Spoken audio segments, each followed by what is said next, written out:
Starfield's New Game Plus mode is unlike anything I have experienced before. Not only does it actively reward you for replaying the game again and again, but also lets you hold on to some of your hard work. No faffing around, let me help you decide when to start a New Game Plus, alongside the benefits and the drawbacks. I'm going to start this video by explaining how New Game Plus kind of works for those of you who may not want spoilers. I was told by everyone that I should rush the main story so that I could unlock all of the secrets that New Game Plus has to offer.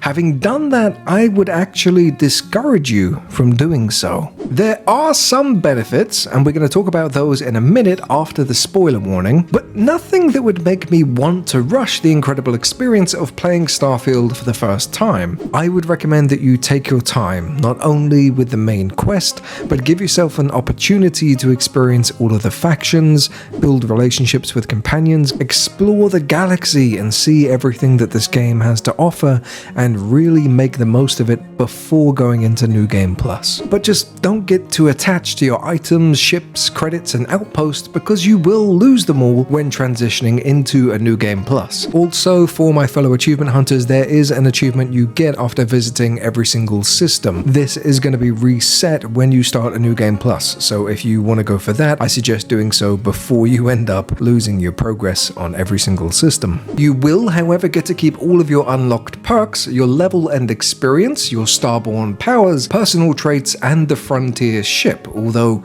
any upgrades to the ship will be lost. The benefits for starting a New Game Plus are as simple as unlocking extra vendors, some dialogue options, a few items that would be unattainable during your first playthrough, and a few other little Easter eggs, but nothing really worth rushing for. So let's start talking about the process, but bear in mind that there will be spoilers for the main story after this point. Your journey through Starfield's main quest will have you hunting down artifacts, exploring the galaxy, and coming up against formidable opponents. At the end of it all, you'll arrive at the Unity and be given a choice to either start a new life and begin your adventures as Starborn, or to walk away and resume your current life. If you choose to walk away from here, you can return at any point in time. To do so, all you have to do is simply rebuild the armory in your ship or at an outpost, and you will automatically be taken straight back to the Unity. I'd recommend that before you head into the Unity, you unlock all of your Starborn powers, as you will be given the opportunity to power them up in your second life and every life thereafter. If you choose not to, you can still unlock them at any point in the future, but you may find that some powers are stronger than others because you hadn't unlocked them at an earlier point in time. In this area, you can get some insights into the future of all of your factions based on the choices you made throughout your gameplay. For instance, I chose to marry Sarah Morgan in my first playthrough. When arriving at the Unity, I was told that she still loved me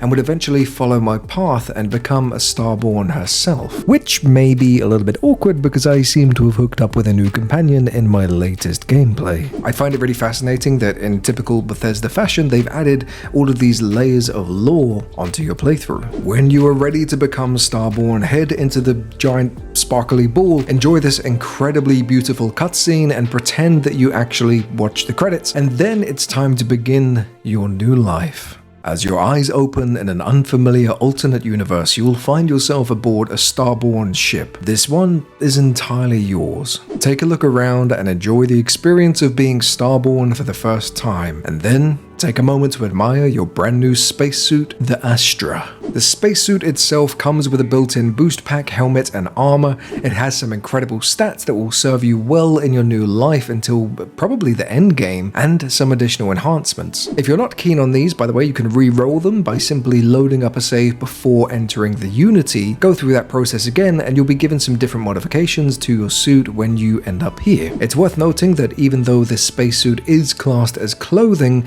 if you attempt to wear an actual piece of armor or helmet, the Astra spacesuit will be unequipped. The ship is incredible and will be perfect for pretty much everything you'll need it for in the game. It comes equipped with powerful torpedoes, a fast-firing laser, and of course it becomes invisible when boosting, making most dogfights a piece of cake. The only downside is of course that the ship can't be upgraded because it's got space tech and stuff, but there is a way to get more powerful versions of it. More on that in in a minute. After spending a while admiring your new suit and ship when starting a New Game Plus in Starfield, you can now experience all of the changes to the main story and the whole galaxy, actually. Your first objective will be to head to the Lodge. You'll want to catch up with your team members, but of course, they won't remember you. So, you'll be presented with two options. Option number one will be to play dumb and replay the main Constellation story. You'll get all of the experiences from your first playthrough with some additional dialogue options and opportunities. A great example here for that would be the mission in which one of your companions dies.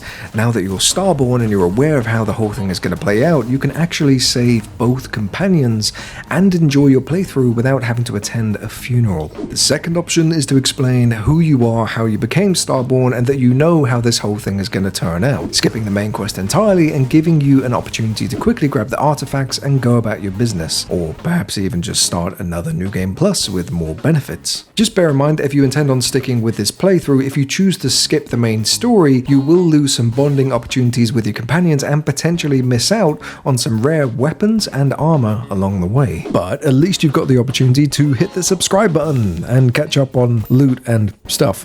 This is just awkward now. I can't do plugs. After making your decision, you can venture into the galaxy once again and proceed in whichever way works best for you. As Starborn, you'll be presented with a bunch of new opportunities while exploring, such as unique dialogue options with random NPCs or factions, helping to skip boring segments or even presenting new opportunities. You can also bump into the elusive Starborn trader who can supply you with an arsenal of incredible weapons and armor, or even head to the temple and level up each of your Starborn powers, which after a few runs will make you one of the most overpowered beings in the universe. Should you decide to start yet another New Game Plus after your initial one, you can actually become even more powerful and experience a new story with your companions every single time. As you venture through the Unity once again, you'll be reborn with an even stronger spacesuit and ship, and an opportunity to level up all of your Starborn powers once again. It's worth noting that you can upgrade your ship a total of 6 times through 6 iterations of New Game Plus, while your armor and Starborn powers can all be upgraded 10 times through 10 iterations. So, it will take a lot of playtime to get the very best gear in the game and the most powerful abilities,